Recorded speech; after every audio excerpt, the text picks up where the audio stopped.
Hello everybody, welcome back to our channel. আশা করি তোমরা সবাই ভালো আছো, আমরাও এখানে দারুণ আছি।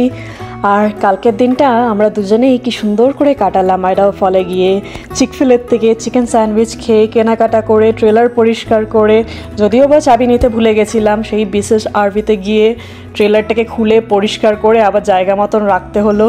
তো যাই হোক, সুন্দর কাটলো কালকের দিনটা। কিন্তু দেখো, আজ থেকে আবার আমরা যে যার কর্মজীবনে ফিরে গেলাম আগামী 5 দিনের জন্য। সেরকমই একটা দিন, যখন লুক সকালবেলায় ঘুম থেকে উঠে লন্ড্রিগুলো ওয়াশারে দিয়ে ওয়াশ করে তারপর ড্রায়ারে দিয়ে ও আর কি বেরিয়ে গেছিলো। অ্যান্ড দেন বিকেলবেলায় আমি অফিস থেকে ফিরে সব ড্রায়ার থেকে আনলোড করে সোফার ওপরে ভুর করে রেখেছি। তারপর আজকে আবার ঘরটাকে একটু গোছাতে হবে। কালকে কস্কো থেকে সব জিনিসপত্রগুলো এনেছি, ওখানে আবার সব কিছু বড় বড় বক্সে করে ভরে ভরে দেয় instead of paper bags or plastic packets. যেটা সত্যি খুব দারুণ একটা আইডিয়া। তা সেই বক্সগুলোকে ভেঙে ভেঙে আমি আবার রিসাইকেল বিনে দিয়ে আসি নিচে গিয়ে, কমিউনিটি রিসাইকেল বিনে। ওখানে ওরা আবার রিসাইকেল করে নেয়। কিন্তু সবার প্রথমে চলো রান্নাটাকে সেরে ফেলি। তো চলো এখন তাড়াতাড়ি করে চিকেন আর ভেজিটেবল তন্দুরি বানিয়ে নিই। সবার প্রথমে চিকেন ড্রামস্টিক্সগুলোর ছাল ছাড়িয়ে নিলাম। অ্যান্ড দেন চিকেন ব্রেস্টগুলো তো খুব বড় বড়, তাই ওগুলোকে 4 ভাগ করে নিলাম। তা রান্না করতে করতে হঠাৎ একটা গল্প মনে পড়লো, ভাবলাম তোমাদের সাথেও শেয়ার করি। কিন্তু সবার প্রথমে দেখিয়ে দিই সবজি কী কী নিয়েছি।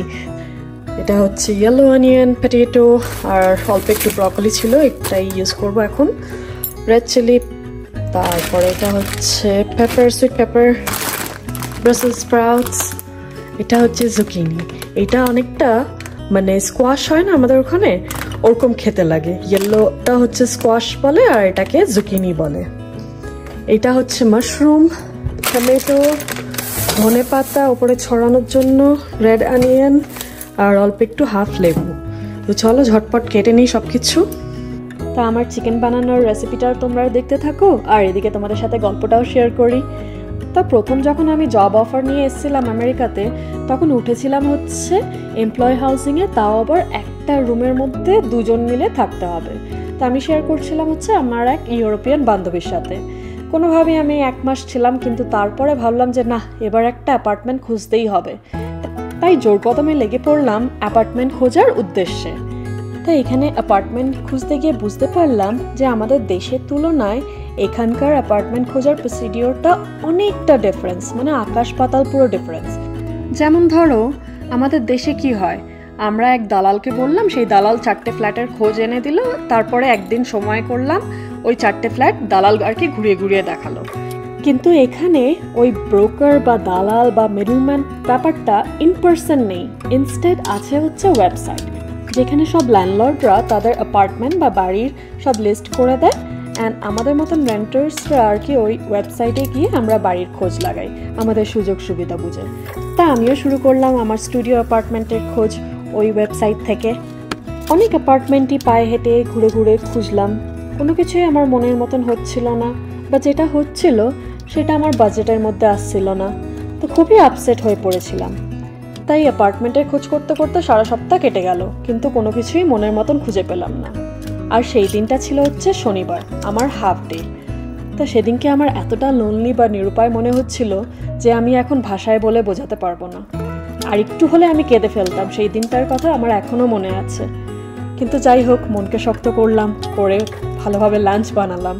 ভাবলাম যে না, আগে লাঞ্চটা করি, নিজের শরীরের যত্ন নিতে হবে আগে। লাঞ্চ করে ভাবলাম না, এবার একটা ছোট্ট করে পাওয়ার ন্যাপ নিয়ে নিই।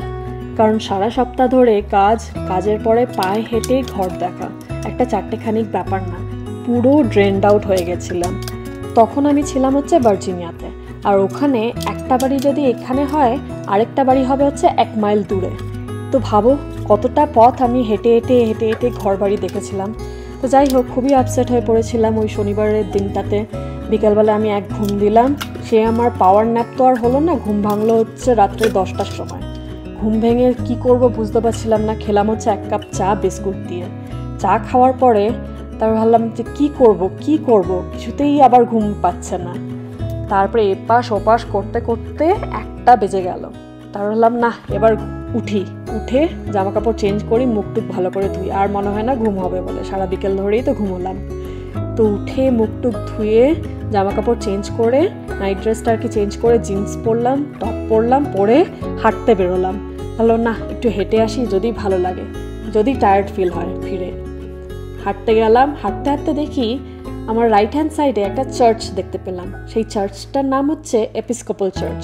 এখানে আবার অনেক রকমের চার্চ হয়, যেমন প্রেসবাইটেরিয়ান, ক্যাথলিক বা এপিস্কোপাল চার্চ। তো গেলাম হচ্ছে এপিস্কোপাল চার্চে। ভেতরের দরজা খোলাই ছিল। চার্চের ভেতরে ঢুকে দেখি কেউই নেই। আমি একাই বেঞ্চের মধ্যে বসে বসে কি করব বুঝতে পারছিলাম না, খালি ভেবেই যাচ্ছিলাম কোথা থেকে কি করব, কিছুতেই মাথায় কিছু কাজ করছে না।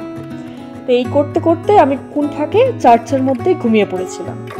এবার পরের দিন তো যথারীতি রোববার, সকালবেলায় সবাই চার্চে প্রেয়ারের জন্য আসবে 7টার সময়। তা আমার ঘুম কিছুতেই ভাঙেনি। আর আমার যখন ঘুম ভেঙেছে তখন বাজে হচ্ছে 7:30 মতন, যখন সবাই আমার চারদিকে হাঁ করে তাকিয়ে রয়েছে আমার দিকে, কে এই মেয়েটা কোথার থেকে এসছে যে চার্চের মধ্যে ঘুমিয়ে রয়েছে পেছনের সিটের মধ্যে। তো যথারীতি আমার যখন ঘুম ভাঙলো আমি দেখি যে চারিদিকে আমায় সব আমেরিকান বয়স্ক লোকজনেরা আর কি ঘিরে রয়েছে। তা আমায় সবাই যথারীতি জিজ্ঞেস করলো যে কে তুমি, কোথার থেকে এসছো, কি করো। তা আমি সব বললাম। বলার পরে বলছে যে তাহলে তুমি অ্যাপার্টমেন্ট খুঁজছো? বললাম হ্যাঁ, আমি অ্যাপার্টমেন্ট খুঁজে খুঁজে এত টায়ার্ড হয়ে গেছি সারা সপ্তাহ ধরে যে আমার রাত্রেবেলায় ঘুম আসছিল না। তা আমি চার্চে দরজা খুলে পেছনে বসেছিলাম, কোন ফাঁকে ঘুমিয়ে পড়েছিলাম। তো একজন বয়স্ক ভদ্রলোক আমায় বলল, আমার এক অ্যাপার্টমেন্ট আছে, স্টুডিও অ্যাপার্টমেন্ট গ্যারাজের ওপরে, তুমি কি ওই অ্যাপার্টমেন্টে থাকতে চাও?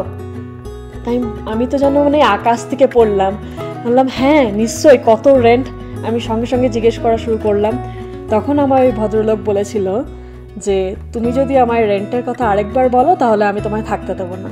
আমি তো ভাবলাম কি ভগবান, মানে সাক্ষাৎ আমার সামনে চলে এলো, কি কি বলছে, আমি আমার কিছুই মাথায় খেলছে না।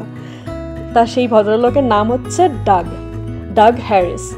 তো ওই আঙ্কেল ডাগ আমি ডাকা শুরু করলাম। ওই আঙ্কেল ডাগ আর কি আমায় দেখালো ওনার অ্যাপার্টমেন্ট। কিছুতেই আমার কাছ থেকে 1 টাকাও নিল না, কত সাধলাম। তো যাই হোক, আমার কাছে তো উনি ভগবানের মতন, তখন একদম পুরো সাক্ষাৎ ভগবান আমার সামনে চলে এসেছিল। তো ওই অ্যাপার্টমেন্টে শিফট হয়ে থাকা শুরু করলাম। তো ফাইনালি আমি আমার মনের মতন ছোট্ট স্টুডিও 1 বেডরুম অ্যাপার্টমেন্ট খুঁজে পেলাম। তাই এই হচ্ছে আমার অ্যাপার্টমেন্ট খোঁজার গল্প, আমেরিকাতে প্রথম অ্যাপার্টমেন্ট।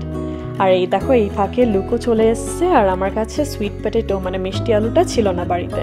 তাই ওকে বলে দিয়েছিলাম, টেক্সট করে দিয়েছিলাম আসার সময় মিষ্টি আলু নিয়ে আসতে। ও নিয়ে এসছে, আমি তাড়াতাড়ি করে ধুয়ে কেটে আর কি প্যানের মধ্যে রেখে দিলাম। আর এখন প্রিপারেশন করছি হচ্ছে স্যালাডের। আর স্যালাডের জন্য নিয়ে নিলাম হচ্ছে শসা, টমেটো, পেঁয়াজ, সুইট পেপার, ধনেপাতা আর একটু গাজর, অ্যান্ড অফকোর্স আইসবার্গ লেটাস তো থাকবেই, ওটা হচ্ছে মেন ইনগ্রেডিয়েন্টস। তো চলো এখন স্যালাডের প্রিপারেশনটা তাড়াতাড়ি করে নিই। ও তারপরে তো বলতেই ভুলে গেলাম, ওই আঙ্কেল ডাক যে ছিল উনি আমার পরিচয় করালো হচ্ছে ওনার ওয়াইফের সাথে। ওনার ওয়াইফ হচ্ছে এখানকার হাই স্কুলের প্রিন্সিপাল, ওনার নাম হচ্ছে সু হ্যারিস।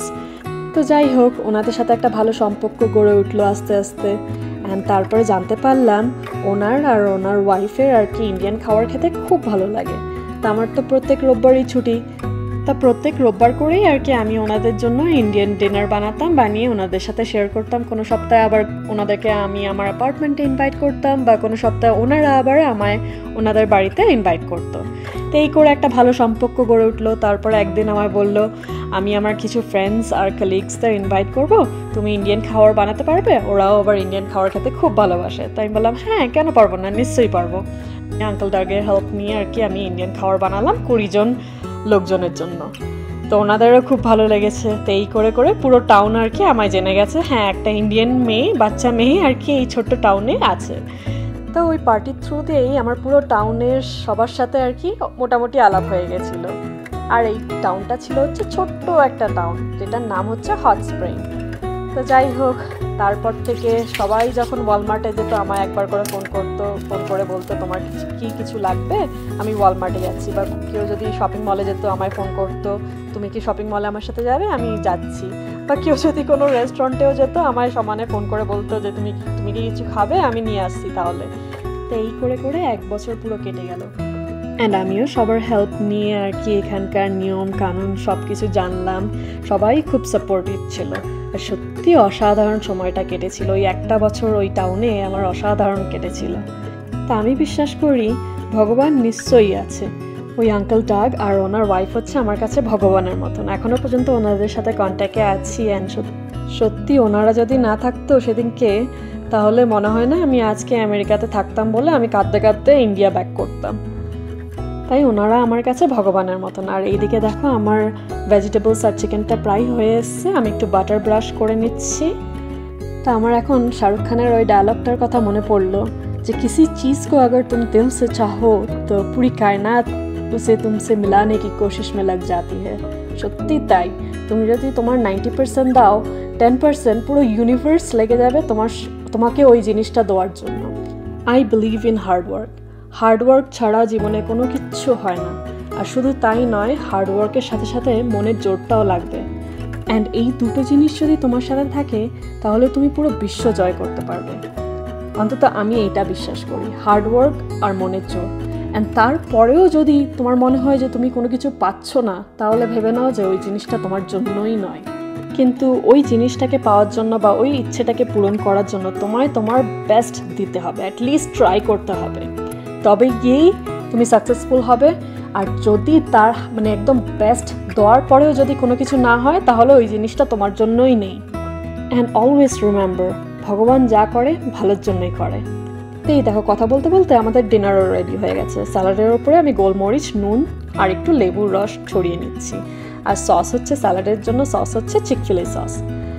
অ্যান্ড চিকেনের ওপরেও একটু লেবুর রস ছড়িয়ে নিই। তো চলো, আজকের মতন ব্লগটা আমি এখানেই এন্ড করছি। তোমাদের সবার সাথে দেখা হবে পরের একটা ব্লগে। Till then take care, stay safe, stay healthy, and please don't forget to subscribe our YouTube channel, support our channel, like this video, share করতে ভুলো না, and comment করে জানাতে ভুলো না কেমন লাগলো এই ব্লগটা, and আমি আমার ব্লগগুলোকে আরও কিভাবে ইমপ্রুভ করতে পারি। তো চলো, see you in our next vlog. Till then, take care, stay safe, stay healthy, bye, see ya.